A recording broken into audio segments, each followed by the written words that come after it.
como una predigestión de estos contenidos. Entonces ahora nos quedan dos hormonas de adenohipófisis, que son las gonadotrofinas y neurohipófisis. Bien, gonadotrofinas, FSH y LH.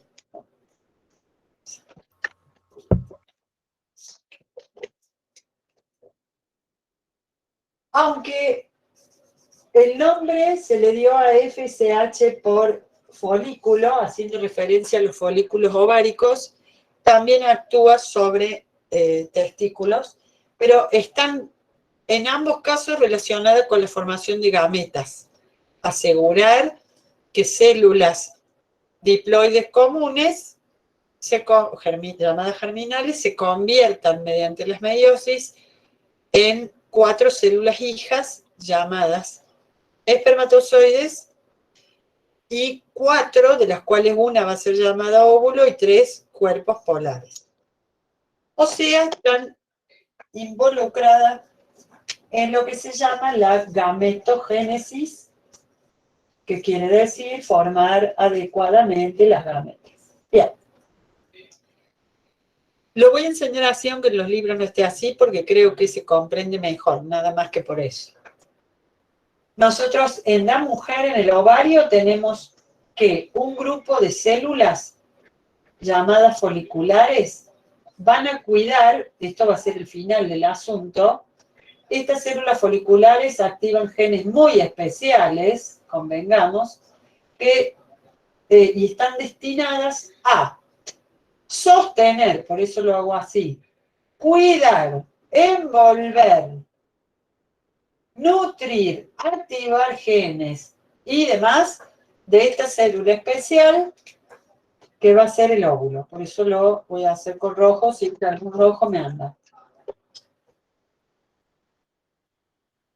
Rojo, óvulo. ¿Sí?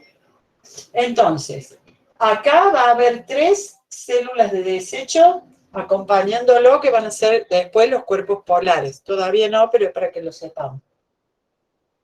Entonces, esto es un folículo, y es folículo ovárico, y es la estructura que va a asegurar que se den adecuadamente las meiosis y todo para obtener el óvulo, que después tiene que ser el que sea liberado en la ovulación.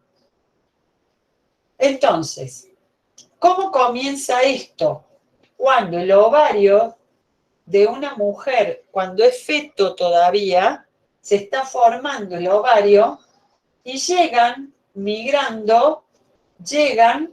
células que son las germinales y que se van a ubicar acá en la periferia del ovario, de la embriona, voy a decir así para que se entienda.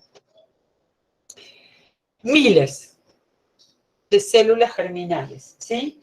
Las células germinales, germen, semilla, son las que cuando esta niña que cuando era feto empezó o arrancó con células germinales, comenzó ahí la meiosis 1. O sea, comenzó el proceso y se detuvo a la mitad de la meiosis 1. Todavía no hay células haploides, se detuvo ahí. Esto a los 3 meses de gestación, más o menos. Después pasamos aproximadamente, o más o menos, a los 12 años de edad, aunque puede ser desde los 9 hasta los 15, 16, sin problema. Viene la pubertad, o lo que sería el desarrollo sexual. Y entonces, ¿qué sucede allí? Que aparece en el ovario la influencia de la FSH hipofisaria, de la adenohipófisis, que estimula a los folículos que todavía son una sola célula germinal con unas células foliculares acompañantes. Eso es todo lo que hay, y hay muchos miles. Pero folículo estimulante llega y activa algunos de estos folículos para que comiencen el desarrollo. Entonces, se forma un folículo secundario que tiene 2 capas de células y el futuro óvulo, un folículo terciario que tiene 3 capas, hasta que se forme un folículo maduro o de Graf. ¿Qué tiene? Líquido en su interior, el óvulo, las células, sobresale en la corteza del ovario, o sea que el ovario se ve por fuera como un higo, pero con una bolita brillante, saliente, que es el folículo maduro. Folículo maduro o de Graf con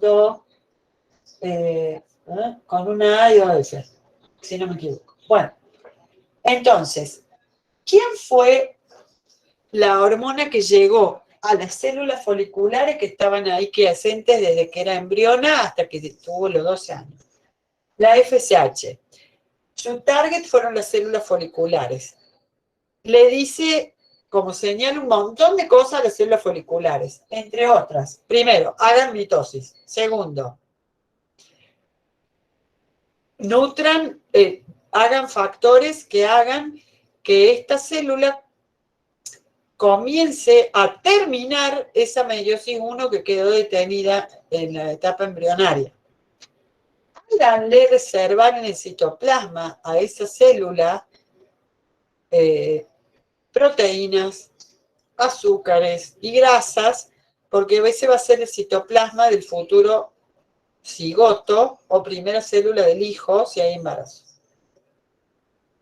Entonces, FSH aparece desde hipófisis anterior, ¿no es cierto? Aparece desde hipófisis anterior en sangre, comienza de a poquito y llega al foliculito ese, pero cada vez va viniendo más y entonces provocan el desarrollo del folículo ovárico desde la célula germinal hasta que tengamos un ovocito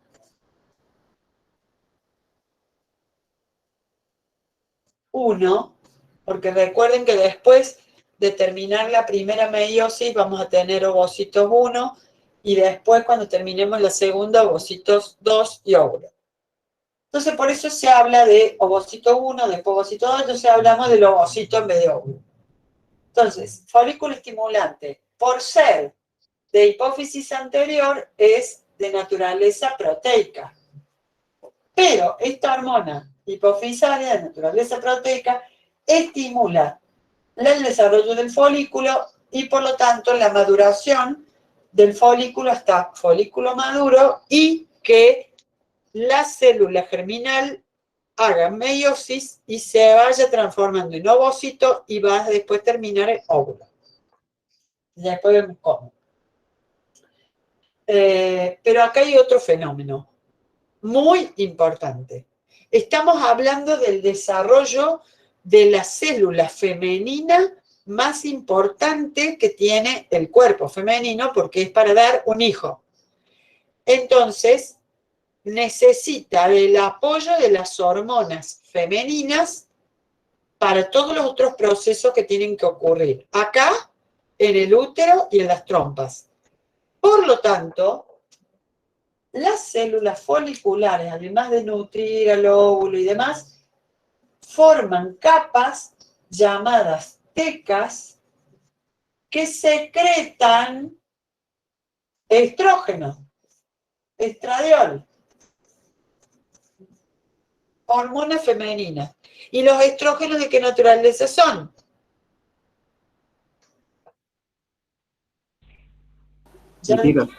Ya dijimos que las gónadas liberan hormonas grasas. Los esteroides,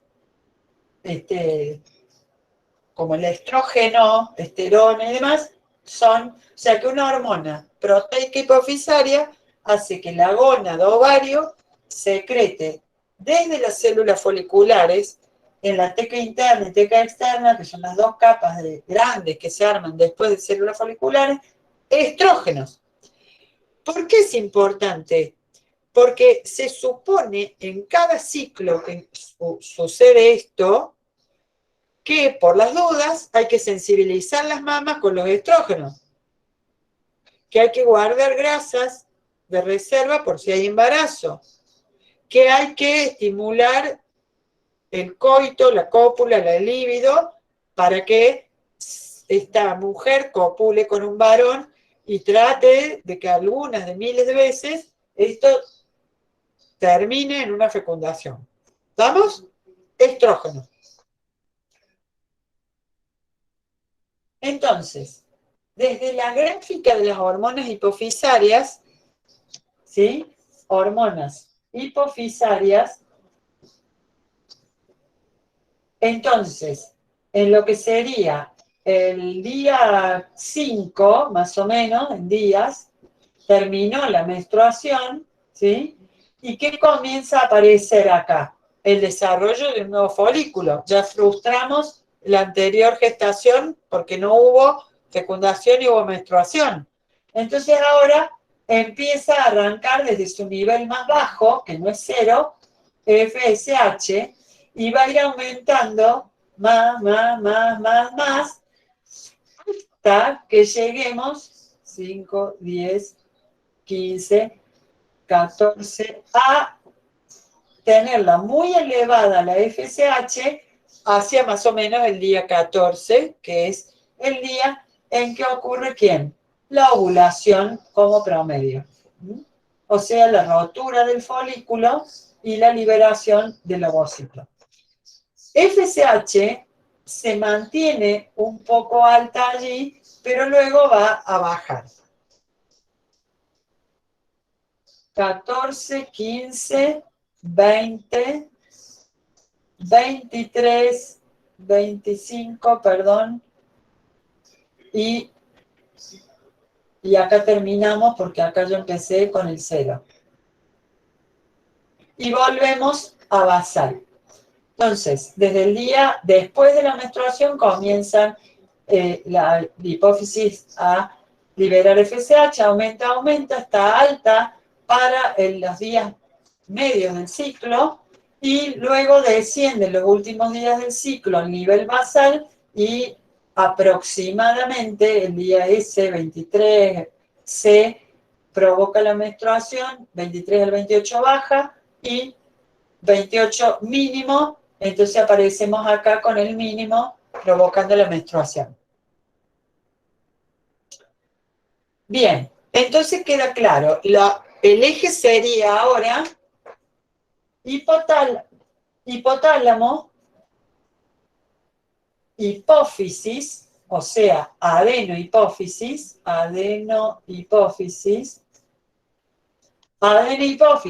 FSH va a ovario, ¿sí? Entonces la hipofisaria es FSH. Estimula el ovario y ¿qué hormona sale del ovario?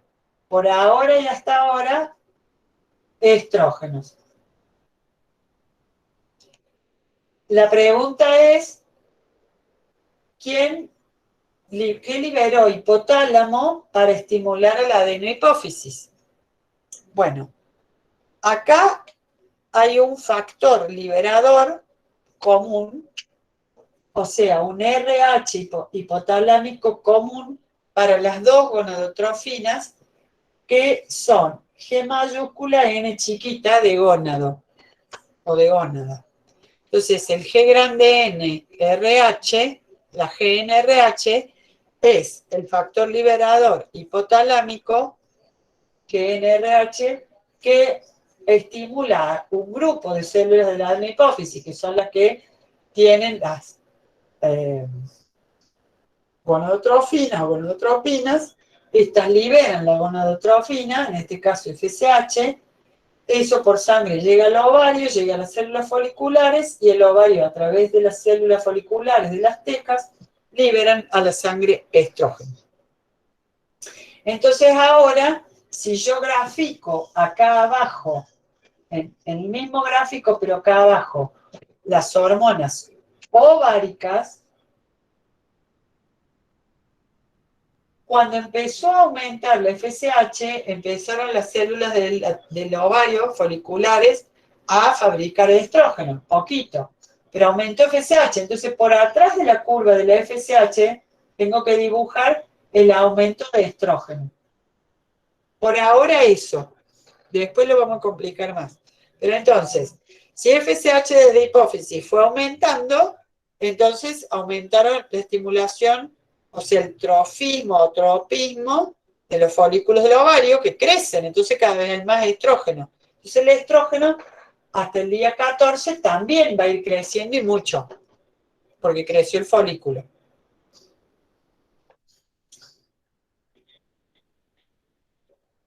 Bien, ¿qué hemos asegurado hasta ahora con la FSH? Que se produzca el nidito de células que tiene que dar la gameta femenina. Y la misma gónada también ha sido estimulada, o sea, el ovario, para que asegure las hormonas sexuales que va a necesitar supuestamente esa célula si llega a fecundarse. En concepto no es diferente a lo que pasa en el varón. ¿Por qué? Porque ahora, digamos, ¿cuál es el nidito de células en el varón que se va a asegurar formar el espermatozoide correcto? No es una esfera como el folículo ovárico. Es un tubo microscópico, o sea, es una esfera alargada. Es el túbulo seminífero. ¿Por qué es una esfera alargada? Porque no forma un espermatozoide, forma millones por día. Entonces, en vez de hacer muchas esferas, son tubos. El túbulo seminífero tiene, por supuesto, acá una base y acá un conectivo por fuera. Pero acá están las células germinales originales. ¿Por qué? Porque cuando se estaba formando el testículo, que además se estaban formando internos dentro del abdomen del feto, las células germinales que vinieron migrando, igual que en el caso de la mujer, entraron al testículo, pero en vez de quedarse en la periferia, como hicieron en el ovario, se introdujeron profundamente y ahí se armaron los túbulos seminíferos a su alrededor. Entonces, cuando somos feto, hay dos masas que no se saben si son testículos o ovarios, pero se presuponen ovarios. Cuando avanza el desarrollo, se activa el cromosoma Y varón, y si es varón, tiene cromosoma Y, a esas dos masas que iban a ser ovarios las transforma en testículos. Y esos genes del Y hacen que cuando llegan las células germinales, en vez de quedarse en la capa externa, se profundicen y esto se transforma en un testículo. Y allí se queden y forman las células germinales dentro de los túbulos seminíferos, acá, afuerita en la pared, digamos, externa del túbulo seminífero. Si no hay gen Y, no hay cromosoma Y, XX y es mujer, las dos masas siguen el camino de ovario.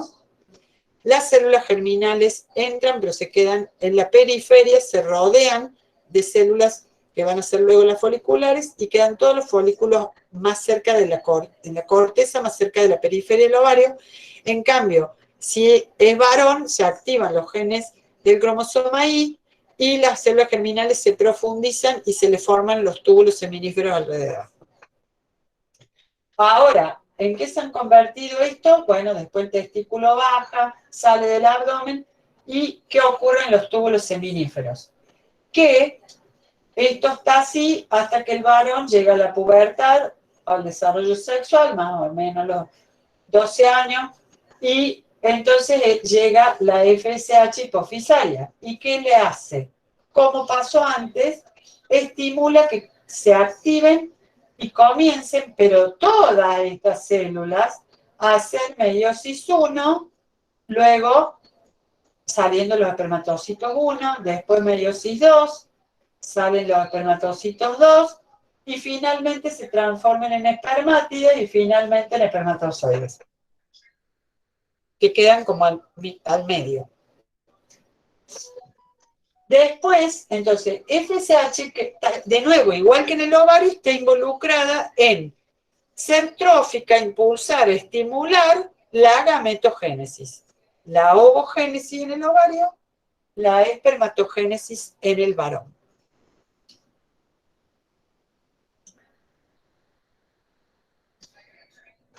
Ahora,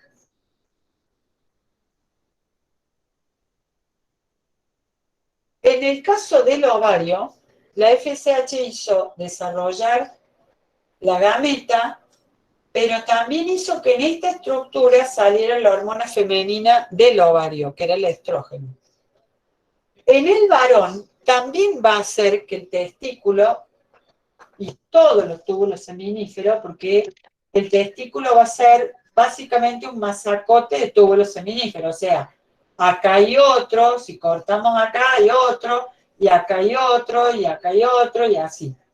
Entonces, esa masa, digamos, de túbulos seminíferos, están los túbulos metidos en una masa de conectivo, de un pequeño conectivo entre ellos.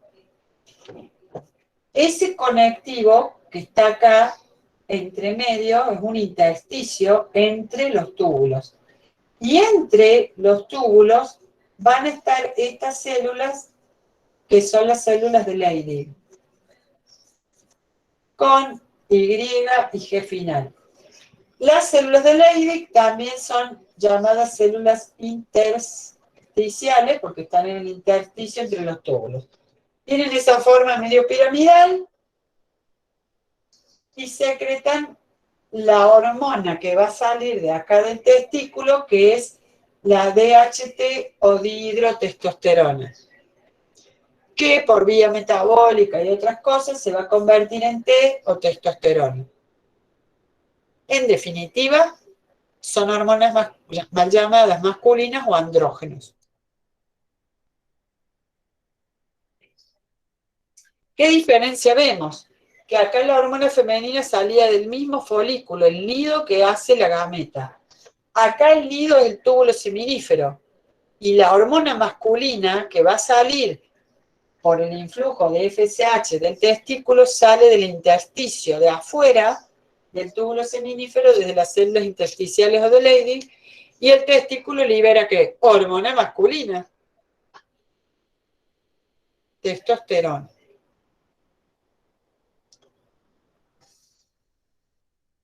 Y ahora les digo lo otro que está complicando el panorama, y es, no solamente, bueno, digamos que la testosterona va a ser, primero, virilizante, y ese efecto virilizante es obviamente mucho más fuerte en el varón porque tiene el cromosoma Y, que tiene genes especiales para estas cosas.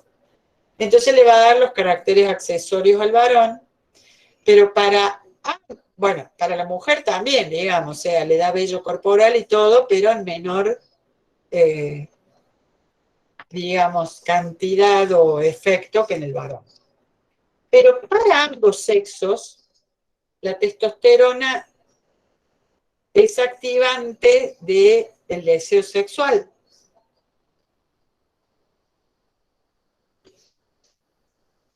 Y también da todos los efectos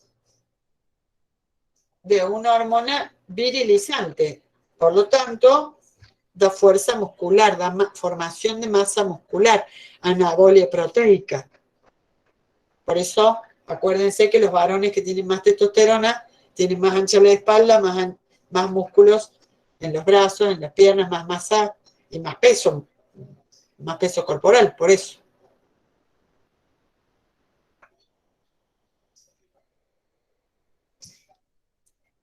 Bueno, y ahora lo que les decía es que vamos a terminar de complicar la gametogénesis. porque tanto en el ovario con su estrógeno como en el testículo con su testosterona, esa hormona de la misma gónada es necesaria para la gametogénesis normal. O sea, si yo te digo, ¿por qué los testículos forman espermatozoides? Porque desde la pubertad, por acción de la GNRH hipotalámica, hipófisis anterior libera FSH. La FSH estimula a los túbulos seminíferos para la gametogénesis normal. Empuja el desarrollo para que se formen espermatozoides. Pero esto no llega a ser normal si no hay una cantidad de testosterona u hormonas andrógenos que desde el mismo testículo ingresan desde las células intersticiales o de Leydig a actuar en sinergia con FSH para que haya una espermatogénesis normal.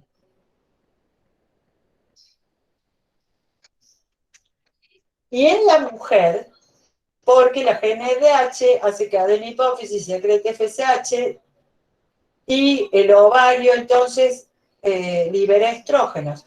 La FSH empuja el desarrollo del folículo, o sea, la formación de la gameta, pero que no llegaría a buen puerto si no hubiera una sinergia con los estrógenos que liberan las células de los folículos mismos. Ejemplo también de acción hormonal conjunta, sinergia. Se necesita la hipofisaria con la misma hormona esteroide sexual que sale de la misma gónada para que el proceso sea normal.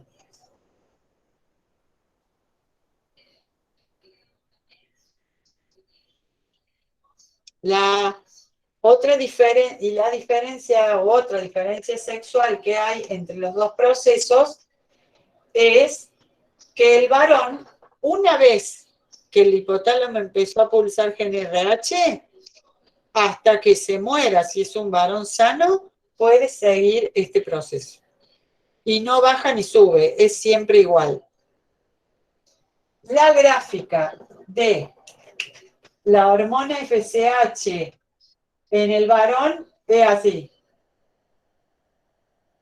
Es casi una constante, o sea, fluctúa alrededor de un rango muy mínimo.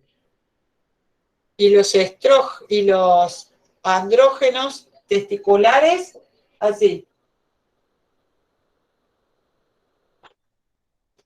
Por eso, ellos siempre tienen semen, siempre están contentos, nunca tienen cambios anímicos, siempre tienen apetito sexual, siempre son hermosos. Pero hay que aguantarlo siempre igual. Los varones no ciclan, por lo tanto, FSH,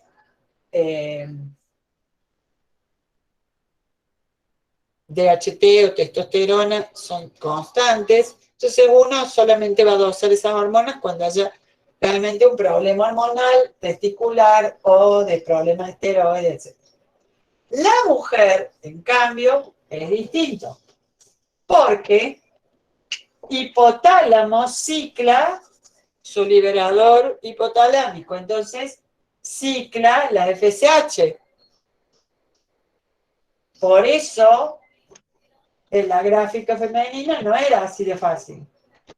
Era FSH aumenta, estrógenos aumentan por detrás y así. Bien.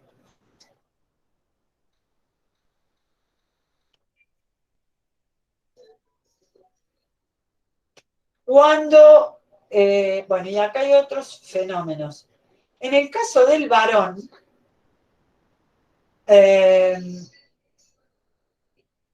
nos falta decir cuál es la otra gonadotrofina que salía de adenopófisis y que era, a ver si me dan un azul, la otra hormona hipofisaria, LH. Otra, que el nombre lo recibió desde estudiarlo en femenino, porque la L viene del lúteo, del cuerpo lúteo que está en el ovario. Luteinizar es hacer que algo se convierta en lúteo o cuerpo lúteo. En el varón no hay cuerpo lúteo, pero el nombre se sostiene porque es la misma hormona.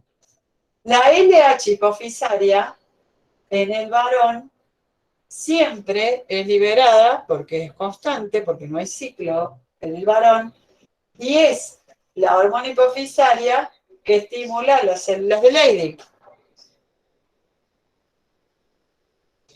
Por eso decimos que las gonadotropinas en el varón, las dos, tienen efecto para lograr formar un semen normal.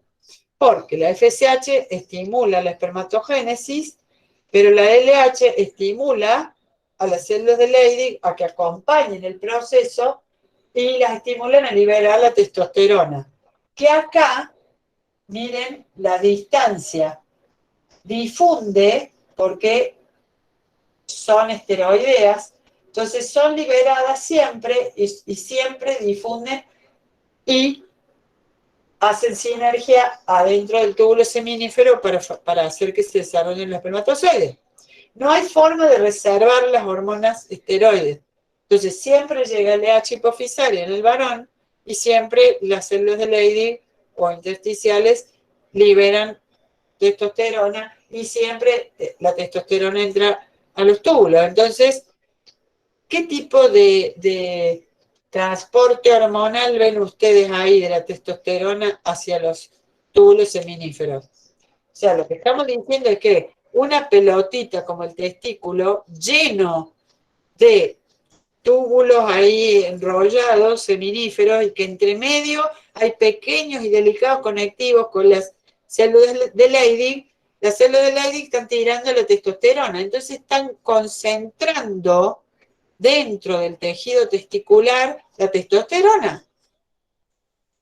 Porque también podríamos esperar que llegue la testosterona desde la capa más interna de la corteza suprarrenal, pero no alcanza. Por eso necesita la espermatogénesis una alta concentración de testosterona local para que ese desarrollo sea normal. Es como una señal parácrina. Y es, claro, está actuando como un parácrino, le liberan las células de afuera del tubo y entran. Y como son lipídicas, pasa nomás. Y cuando llegan acá adentro del túbulo, en realidad van a ir derecho al núcleo, no de esta célula, porque esta la está manejando más FSH. Van a ir adentro del núcleo de la célula que le decían nodriza en algunos textos, que es una célula grandota, que con su citoplasma abarca a varias de estas células y que es la célula de Sertoli. La célula de Sertoli asegura que la célula de Sertoli con la testosterona y la FSH sabe hacer algo que es poner una proteína que acumula los andrógenos, o sea, la testosterona, y por eso se le llamó a eso androgen binding protein, o sea, proteína fijadora de andrógenos. Estas células de Sertoli, cuando reciben el influjo hormonal de la testosterona y de la FSH sobre todo, pone estos receptores de andrógeno y logra como tener como abrazadas a todas las células que están haciendo la meiosis y tener el andrógeno ahí como concentrado. Pone esas proteínas y esos andrógenos se concentran y no se escapan, porque son lípidos. Entonces con eso, la célula de Sertoli logra sostener concentrados localmente los andrógenos, o sea, la testosterona, y asegurar que este desarrollo es normal. Esto ocurre todo el tiempo en ambos testículos, entonces fíjense qué podría pasar con un varón que está desnutrido y que hace meses que está desnutrido y no tiene grasas, digamos, ya no tiene reserva de grasa. Uno de los fenómenos que pueden estar afectados es que pueda ser muy poca cantidad, por ejemplo, de espermatozoides viables, ¿no? Porque acá está requiriendo el juego de la concentración de testosterona interna en el testículo. Entonces, en el varón, la gráfica de FSH y LH hipofisarias es constante. La gráfica de testosterona, si todo es normal, por supuesto, es plana. En la mujer, la cosa ya no es así. Dijimos, FSH va subiendo hasta la mitad del ciclo, por lo tanto crece el folículo ovárico y crecen los estrógenos que libera el folículo ovárico.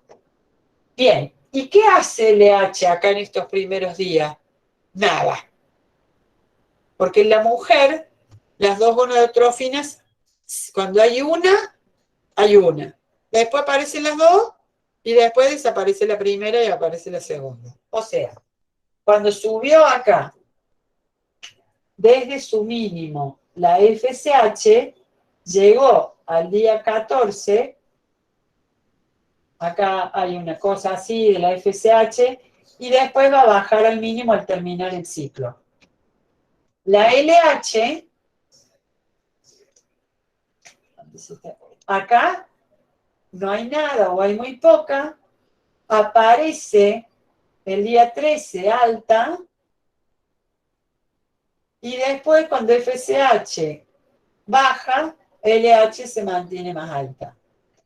Cuando LH baje, se va a producir la menstruación. Por eso ustedes acá ven lo que sería el dominio folicular FSH y el dominio del cuerpo lúteo por LH. Ahora, ojo que LH el día 13 pega un pico acá que provoca la ovulación el día 14. Se mantiene alta y luego, aunque baje, se mantiene alta, pero FSH va a bajar. Después, pero baja. Entonces, ¿cómo? Dominio FSH, LH baja, que va subiendo, juntas altas, baja FSH, se mantiene alta en el dominio LH, ¿sí?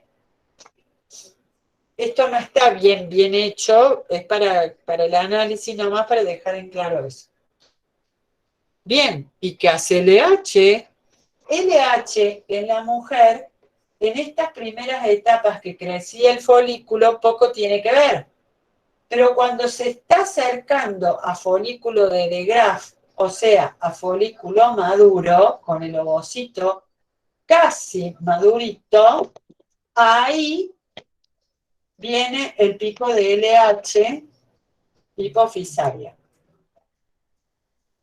Entonces, por eso, más o menos, en el día 13, hace un pico LH, que provoca que se llene de más líquido el folículo maduro y si este fuera el mismo folículo al día siguiente, o sea, al día 14, está por estallar. Porque LH lo hizo llenar de líquido folicular, salir, aflorar de la superficie del ovario, las parecitas de células foliculares acá se han afinado,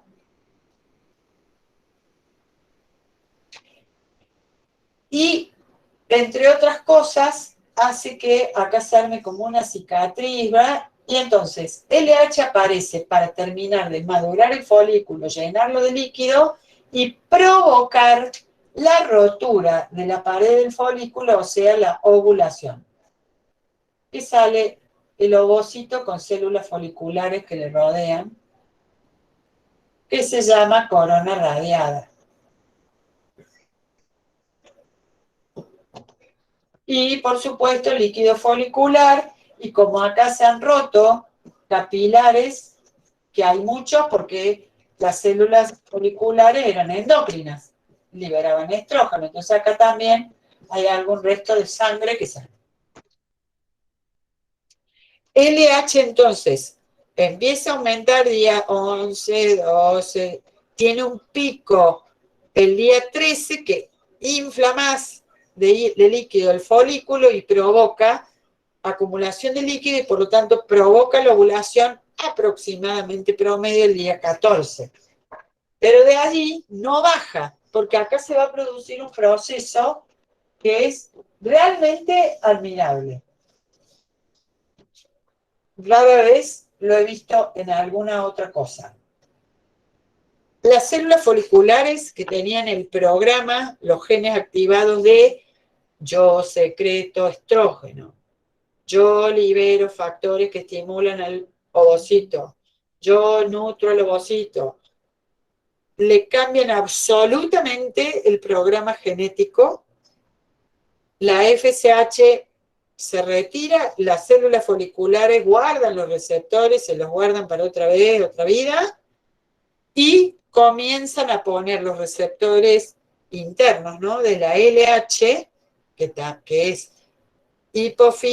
receptores externos, perdón, de la LH hipofisaria, que le cambia el programa interno de tal manera que estas células empiezan ahora a dejar cada vez más de producir estrógenos y pasar a producir progesterona. Entonces, antes estrógeno y ahora ya cicatrizando el tejido, las que eran las células foliculares que liberaban estrógeno, ahora cambian y se ponen a liberar progesterona.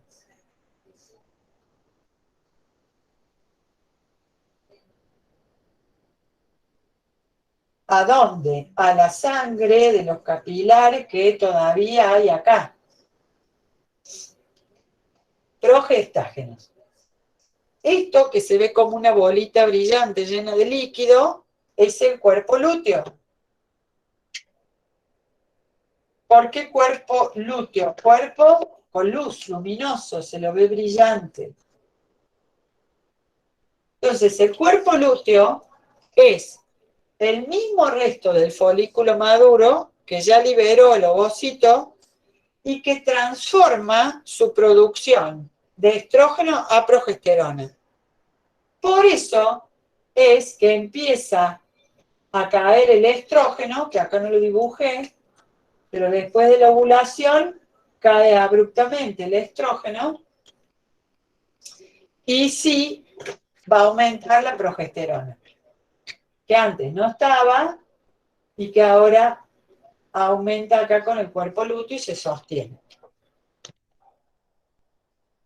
¿Por qué?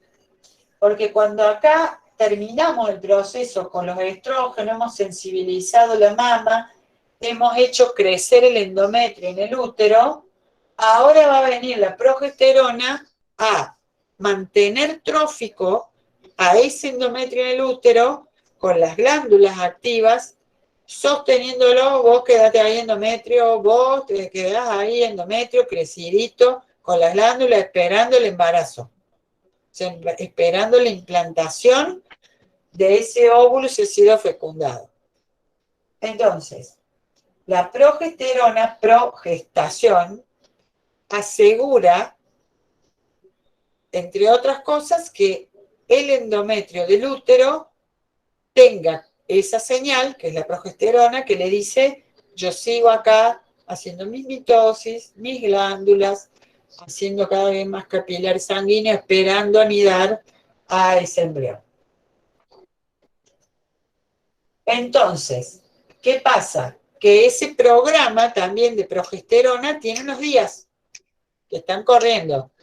La progesterona va a aparecer desde que esto se convierta en cuerpo lúteo, o sea, aproximadamente desde el día 15, y se va a sostener hasta, digamos, el día 28, ¿sí? Pero si no hay ninguna señal que venga del útero, y acá hay un embrión, la LH hipofisaria cae, nadie sostiene el cuerpo lúteo que degenera, y la progesterona cae. Y cuando caiga la progesterona, no hay nadie que le diga al endometrio, espera el embrión. Entonces, decidua o se cae el endometrio en forma de menstruación. Que no deja de ser una hermosa limpieza de un tejido que debe estar renovado, nuevo, para recibir nada menos que un embrión. Entonces, lo que es más simple en el varón se complicó en la mujer. Tenemos primera etapa, una etapa de maduración folicular bajo FSH hipofisaria, que hace que ováricamente se produzcan hormonas esteroides llamadas estrógenos que aumentan desde ese primer día post-menstruación hasta más o menos el día 14, y que luego de la ovulación switchea y aparece más la LH hipofisaria, haciendo que el folículo ahora se convierta en un cuerpo lúteo, haciendo que la hormona ovárica ahora en vez de ser estrógeno sea progesterona. Y todo esto, cuando no hay embarazo, que son la mayoría de los ciclos de la mujer, se abortará también, o sea, el cuerpo lúteo también se degenerará y caerá la progesterona y vendrá la menstruación. Entonces, las hormonas hipofisarias ciclan. FSH aumenta junto con LH, que aumenta hacia el día 13, 14, 15 están altas las dos, va cayendo abruptamente FSH, pero LH se sostiene para sostener en el ovario el cuerpo lúteo y así la progesterona. ¿Vamos? Bien. Y ahora, el varón. ¿Cómo hacemos si yo le pregunto, haceme el control de las gonadotrofinas? ¿Qué hacen si yo les digo, bueno, ahora explica el control de las gonadotrofinas en el varón?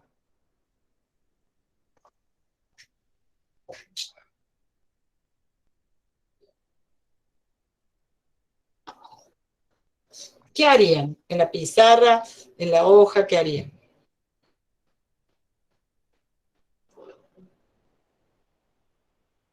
Padre, no hablen todos juntos porque no entienden.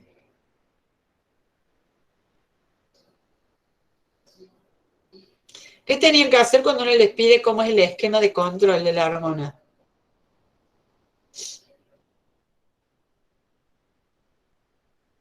¿Esto es del eje hipotálamo hipofisario, sí o no? Analizar los centros de control que liberan las hormonas y ver dónde... Sí, Julia.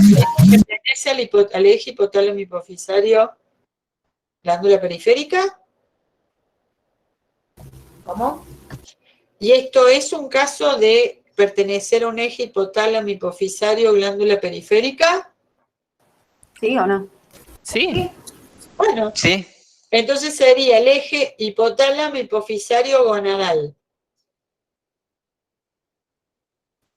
O sea, ¿va a haber alguna retroalimentación negativa? Obviamente. Si no, lo va a llenar de, ya va a morir de testosterona el muchacho y vos de estrógeno. Eje, entonces. Esto tendría nombre eje hipofisario, hipotalámico hipofisario gonadal para ambos sexos. Eje hipotálamo hipofisario testicular específicamente para el varón y eje hipotálamo hipofisario ovárico para la mujer. ¿Estamos? Bueno, de nuevo va la pregunta. Si yo le digo, bueno, explica el control hormonal en el eje hipotálamo hipofisario testicular, ¿qué van a hacer?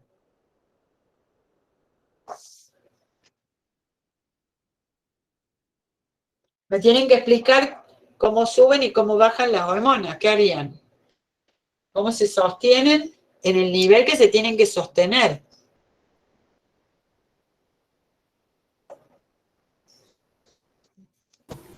¿Qué tienen que hipotálamo libera el factor THRH, que va a la adenohipófisis, que estimula la liberación. RH, hipófisis, que si yo le pregunto me van a tener que decir que es la adenohipófisis. Y en el varón, entonces, ¿qué le hacemos acá? ¿Tuvo los suministros?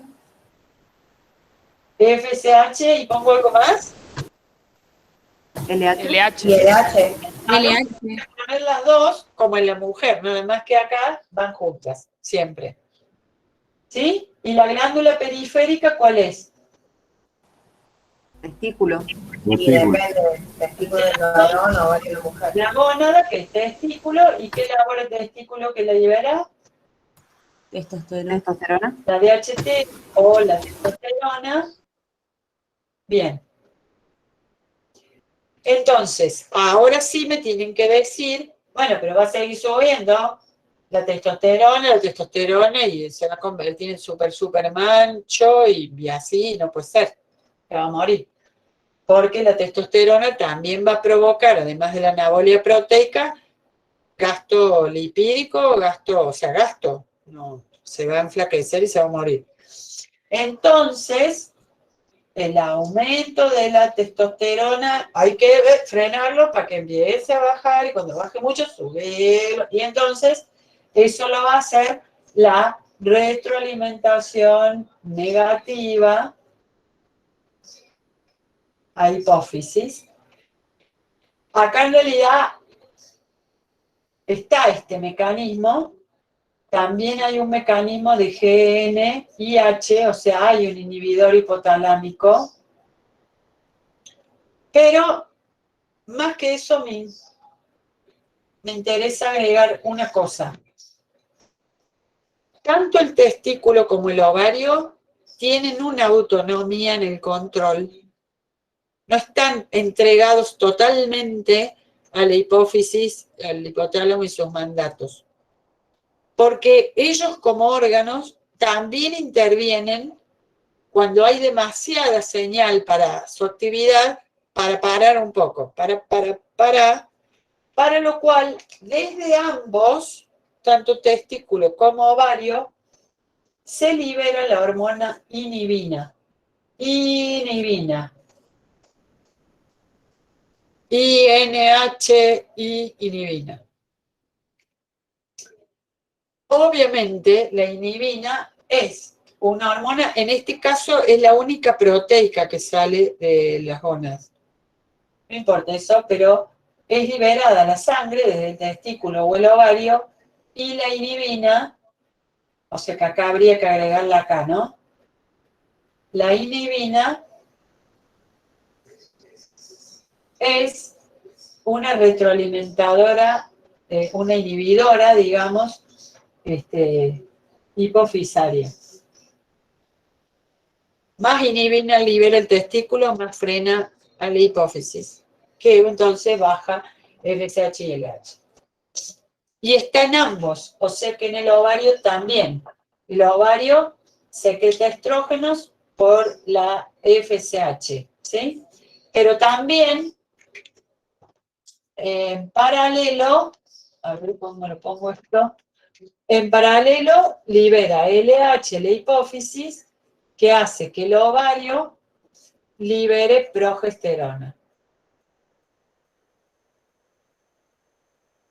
Y ambos no. Progesterona y progesterona hace feedback negativo sobre la adenohipófisis, sobre el hipotálamo y acá hay que agregar la inhibina que libera el ovario y que es un inhibidor. Frena a la hipófisis con su gonadotrofina.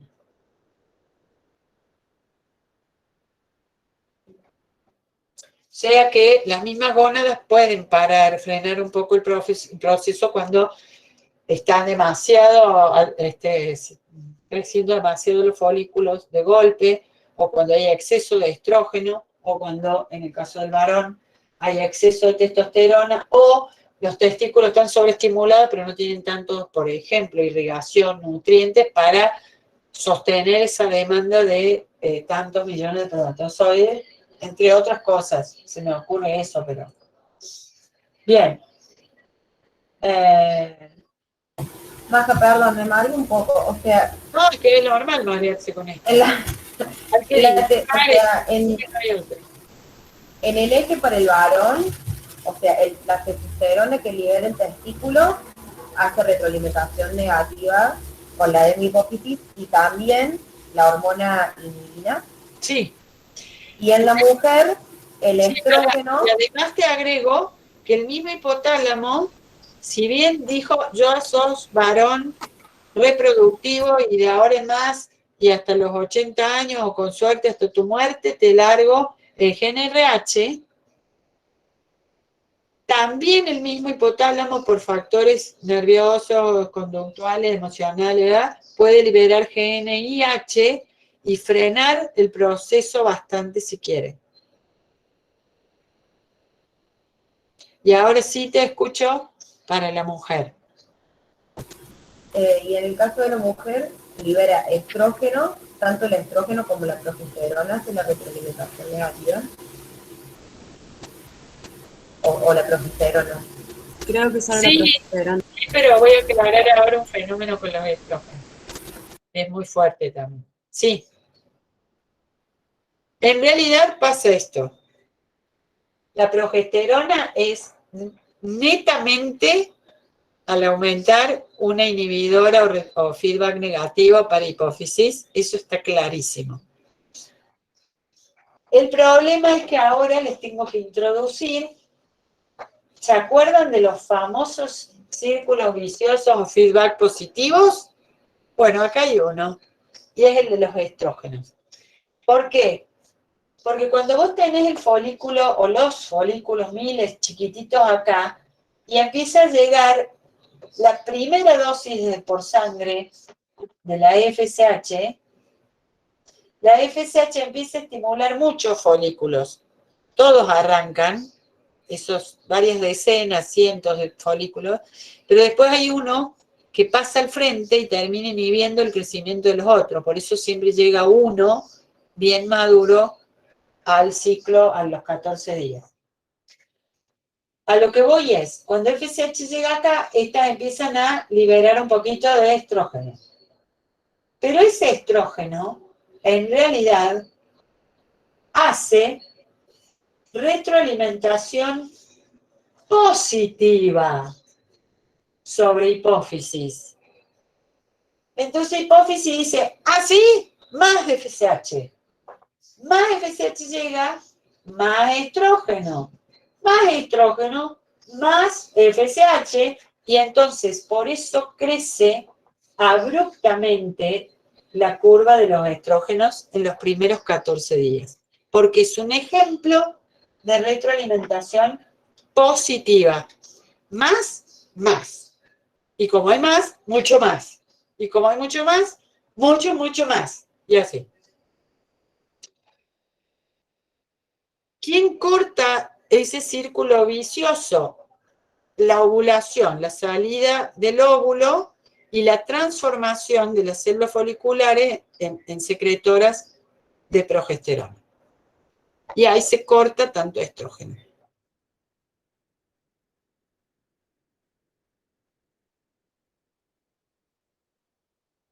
Esto no lo ven en el varón, es acá solamente en la mujer. En el Silverton, justo esa retroalimentación positiva de los estrógenos está en verde. Lo van a ver en los gráficos, ¿no? Bien.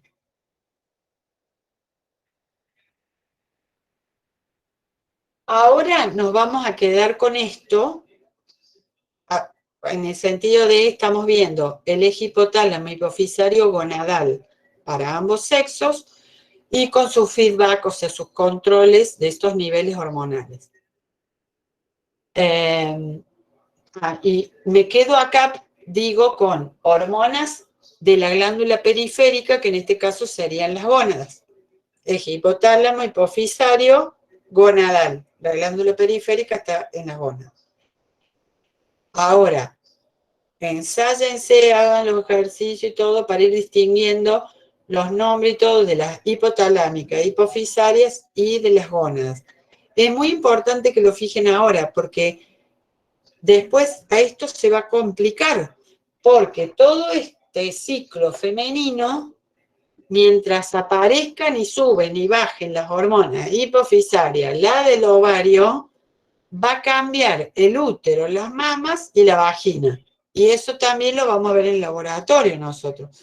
Entonces, si después se nos arma merengue y cuando digamos, bueno, pero ¿cómo está el endometrio del útero acá? Ni idea. Y yo tengo que saber cómo está el endometrio, si está recién chatito, todavía no creció, si ya creció, si está creciendo, si está todo secretorio esperando un embrión, o si está deciduando y cayendo en menstruación. Y eso lo tengo que ubicar en días del ciclo y sabiendo cómo están las hormonas, las ováricas, las hipofisarias, ¿entienden? Entonces se va a complicar. Yo tengo que fijarlo ahora de alguna forma, porque en reproductor también vamos a terminar el esquema con todos esos otros órganos y los cambios, ¿sí? Bueno, entonces, acá dejamos esto. Me faltó decir que así como hablé de testosterona para ambos, me faltó estrógenos. Estrógenos tenemos ambos. El estrógeno es el responsable de, en vez de la virilización, de la feminización. Entonces favorece más el crecimiento de capilar, acumulación de grasas abdominales, todo lo que dijimos, los caracteres accesorios. Va a estimular el tejido adiposo, el guardado de grasas, por lo tanto, el reservorio de hormonas y factores lipídicos.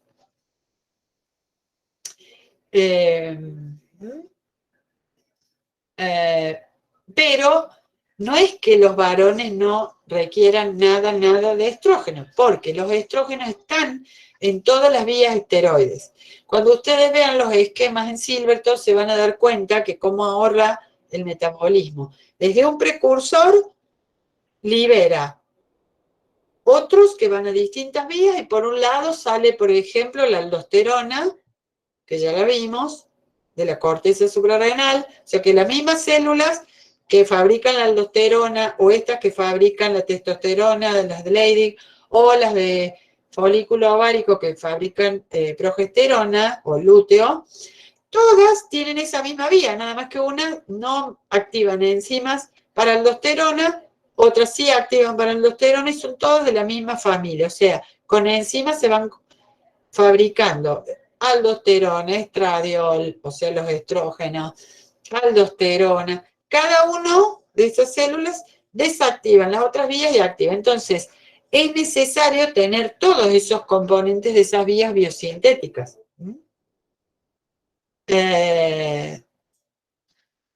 Bueno, los estrógenos.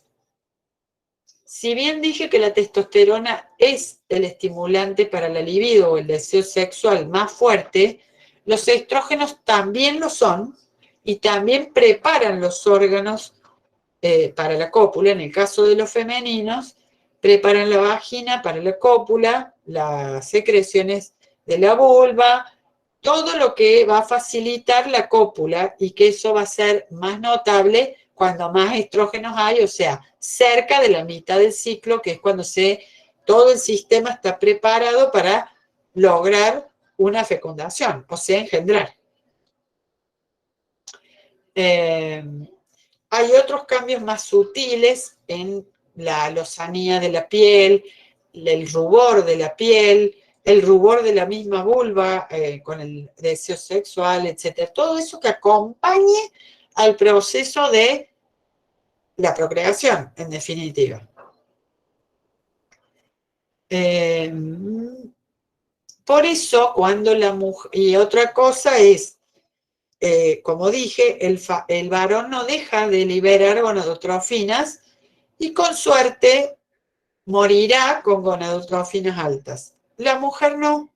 Es tan complejo y demandante de energía y demás, que este proceso biológico de cambio de expresión de genes durante el ciclo y demás, y la longevidad de las células germinales guardadas en el útero desde que la mujer es feto, hace que este proceso caduque, todo este proceso hormonal o ciclo, caduque hacia la edad en que se llama interrupciones del ciclo o menopausia.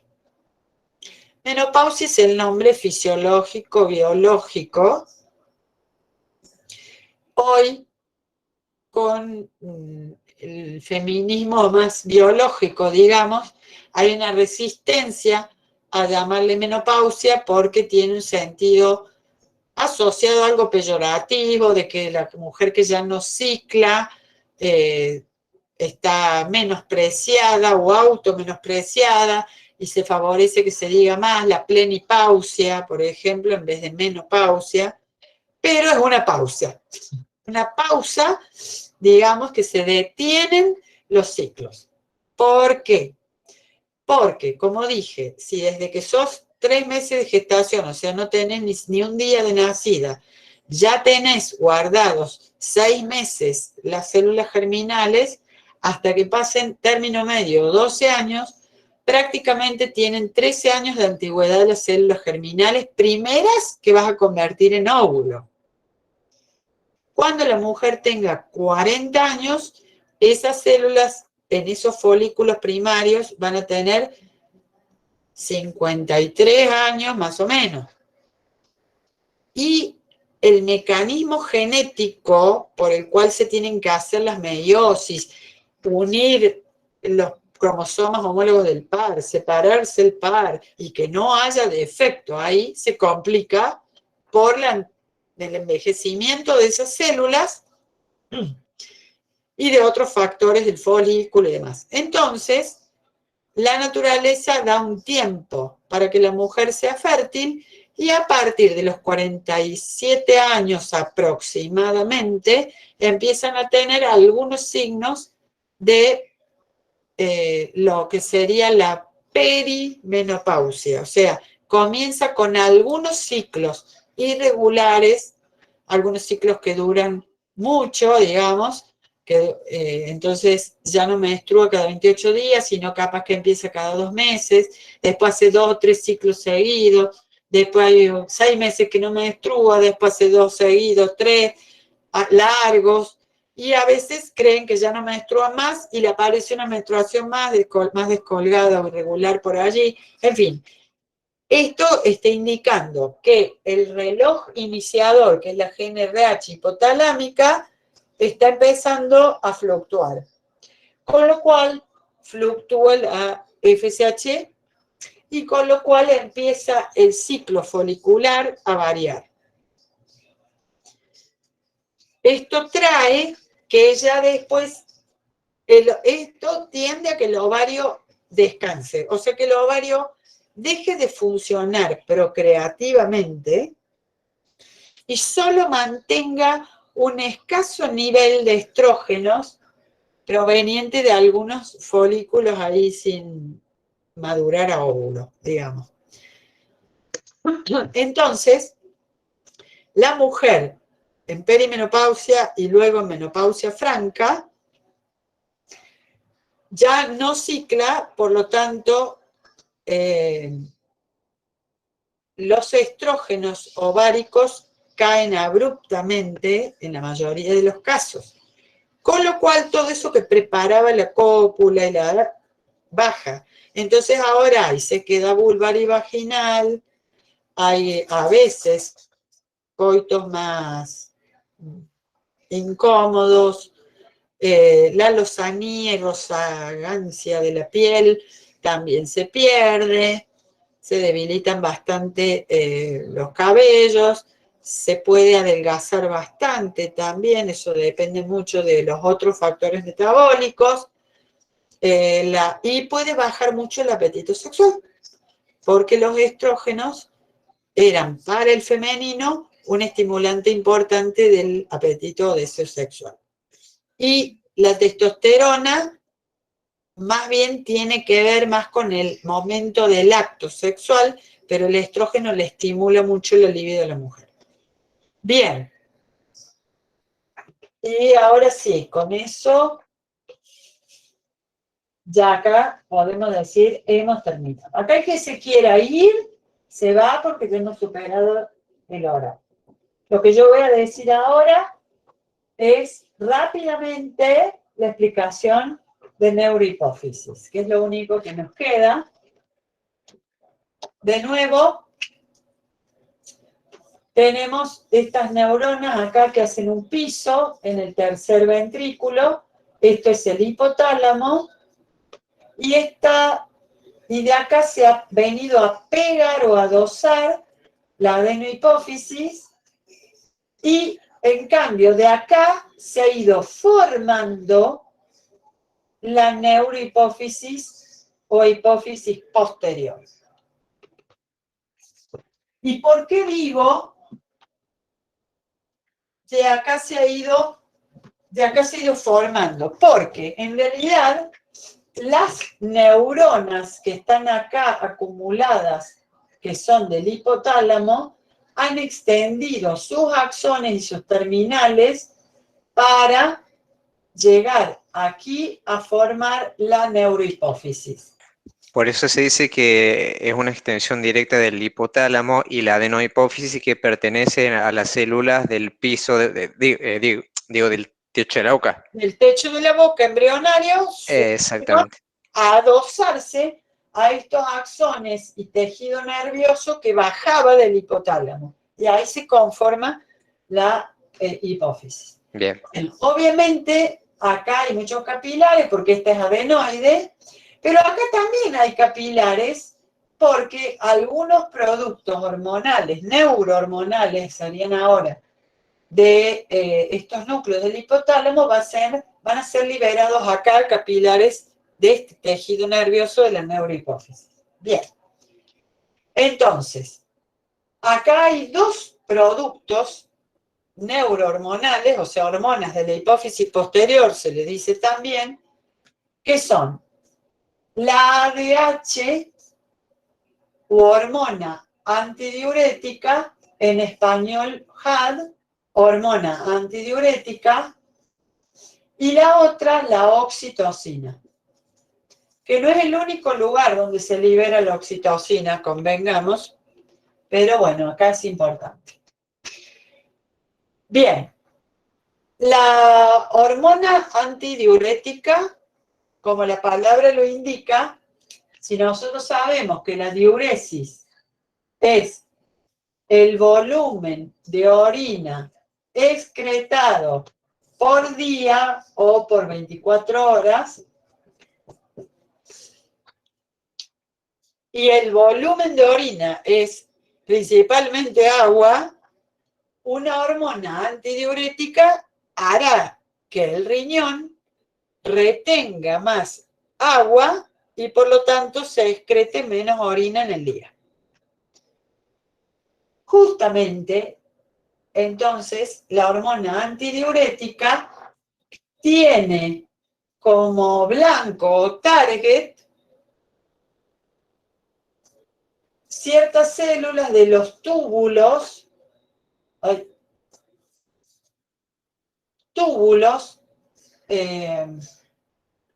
sí, vamos a hacer así, túbulos del riñón. Después el riñón vamos a aclarar bien cuáles. Y en esos túbulos del riñón favorece la reabsorción de agua.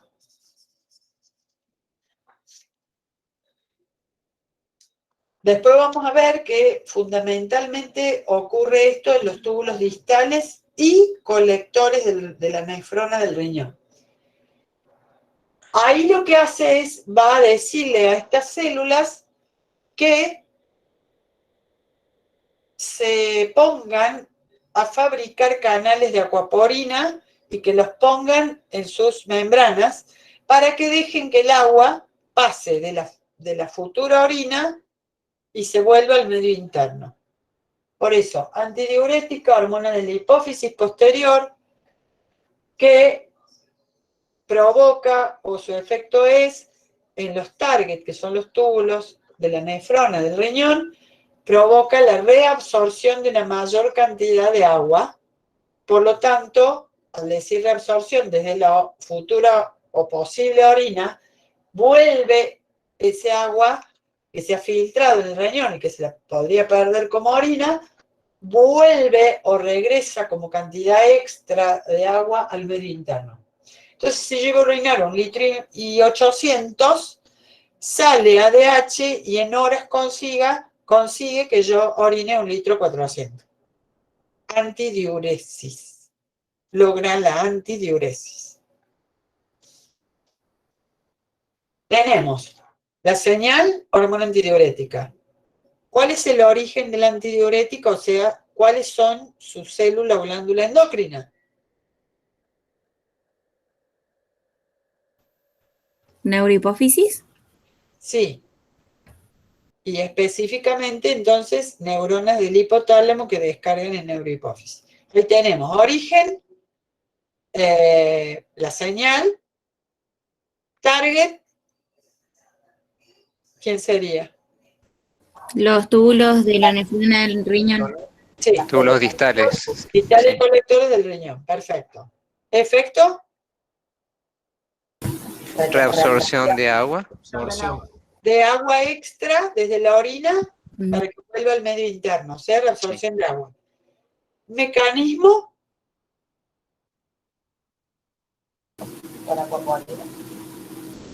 hacer que la célula blanco ponga más canales de aquaporina y que el agua vuelva a absorberse hacia el medio interno. Nos falta algo. Estímulos. ¿Qué estímulos harán que el hipotálamo suelte ADH en la hipófisis a nivel de la hipófisis posterior? Si el efecto es lograr que se recupere más agua y se largue menos orina, ¿cuáles podrían ser los estímulos para esto? Que falte agua en la sangre, que esté muy, muy concentrada, ¿Cómo se algo dice así. eso? Deshidratación. La sed. Bien, y tienen términos más técnicos que han visto para eso. Deshidratación sería, tengo todo, las sales, los osmóticos, todo perfecto, solo perdí agua.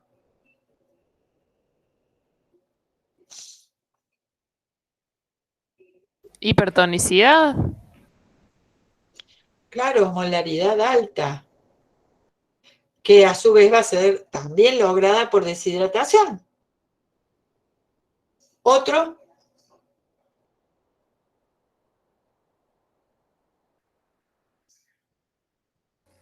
¿qué pasa si yo empiezo así y me toman la presión y tengo, no sé, 6, 7, 10, estoy caída? Baja presión. Baja presión. Baja La presión. hipovolemia, Hipovolemia. volemia baja, o Hipovolemia. sea, muy concentrado el medio interno, osmolaridad alta, hipovolemia, hay que retener el agua, o sea, no bajar más el volumen. La hipovolemia, la osmolaridad alta, algo que haya que diluir porque hay una intoxicación, todo eso puede desatar que ADH entonces salga a circular para lograr recuperar más agua y bajar la diuresis, ¿sí? Bueno. La otra pregunta es, seguramente, bueno, hay siempre, me olvidé. El otro nombre con el que se la conoce, que ya la hemos mencionado así nosotros, es la famosa vasopresina. ¿Por qué? Porque se vio que cuando salía a circular en mayor cantidad, elevaba la presión arterial, cerraban los vasos. Por eso también se la conoce como vasopresina, pero porque en esa época se vio ese efecto y no como era el mecanismo de acción en el riñón y todo eso, ¿se entiende? Entonces, como productos de la hipófisis posterior me pueden decir vasopresina y oxitocina. Maja, tengo una duda. ¿Puede ser que el alcohol es lo que inhibe la vasopresina? Sí, sí, sí. Entre otros efectos neurológicos, sí, que provocan otras relajaciones, sí. Bien, entonces siempre hay ADH, muy poquita, pero se incrementa ante el verano, por ejemplo, cuando hay mucha pérdida de agua, cuando hay mucha ingesta de sales y poca hidratación, en fin. Cuando ha habido mucha pérdida de sangre, hemorragia, vómito, todo lo que haga que necesitemos retener agua, va a haber ADH. Y luego tenemos oxitocina.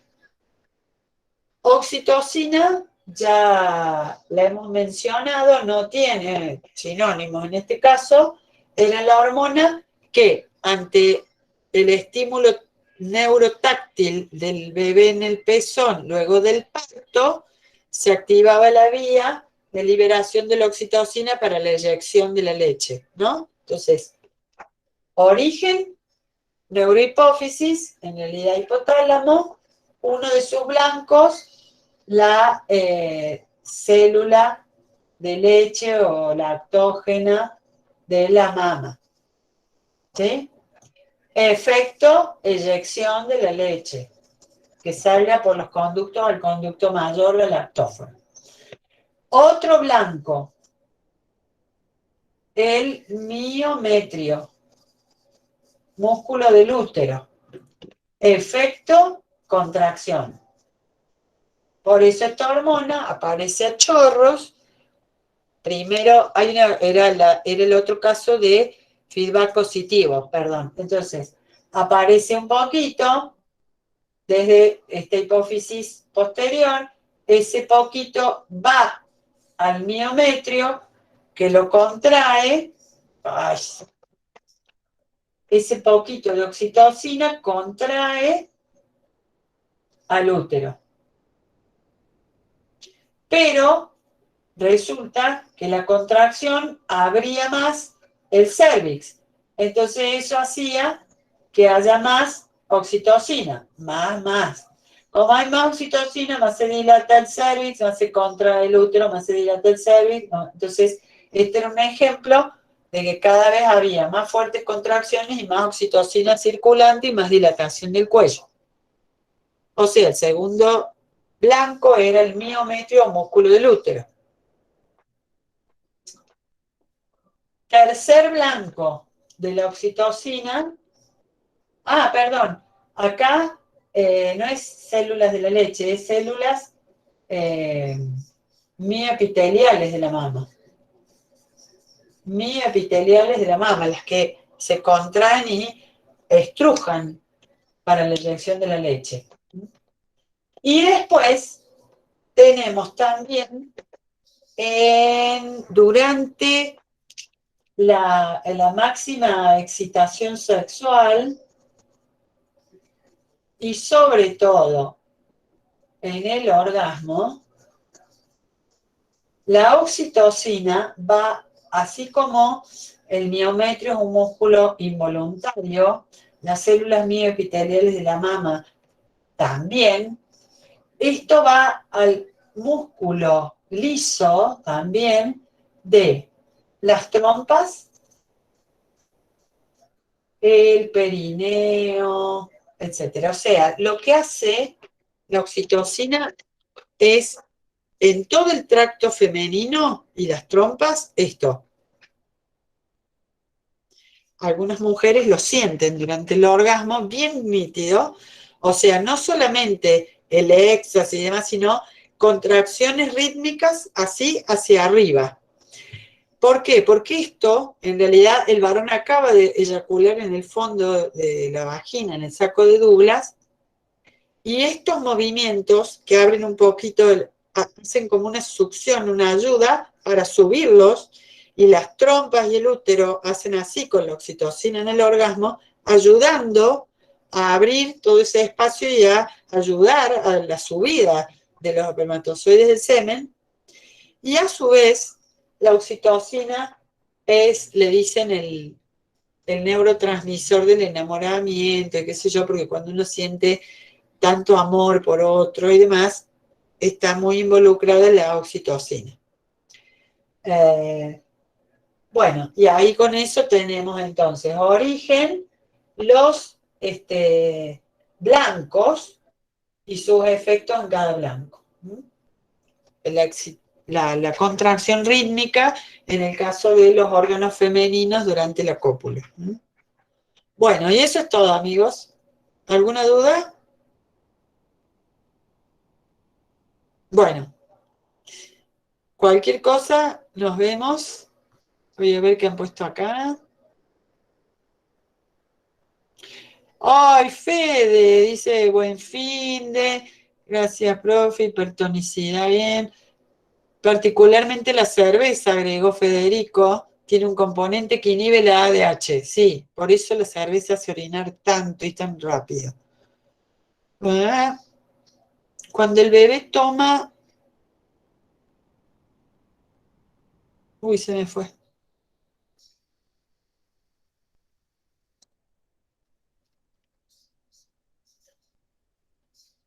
Cuando el bebé toma la mamadera, ayuda a retraer el útero. Cuando el bebé toma de la mama, calculo, ayuda a retraer el útero después del parto. ¡Claro! ¡Claro! Porque la oxitocina provoca que se contraiga el útero, que está todo distendido, flojo, porque ha estado todo estirado. Imagínense que de gordo así, lo estira el feto y queda así de finito y con eso se la arregla para las contracciones y después queda todo así. Chao, profes, chao. Los dolores del entuerto que le decían antes, claro, exactamente, el entuerto. Y otra cosa, no nos olvidemos que una vez que sale el feto por el canal de parto, se acaba el principal estímulo de la contracción. Pero la oxitocina que todavía sigue, el útero todavía hace contracciones porque tiene que hacer el alumbramiento, que es, se está despegando la placenta, que realmente es una herida vivo, ¿no? Porque son los dos tejidos materno y fetal mezclados y se tiene que desprender el fetal y salir con las últimas contracciones del alumbramiento. Y después viene el entuerto, que son esas contracciones que duran un rato más. Sí. Alumbramiento y entuerto, sí, son fuertes y dolorosas también. Expulsar la placenta cuesta también. Muy bien. Hemos terminado. Adiós. Chao. Hasta el martes. Chao, profe. Chao, profe. Hasta el martes. Adiós. Bueno, corto la grabación. Adiós.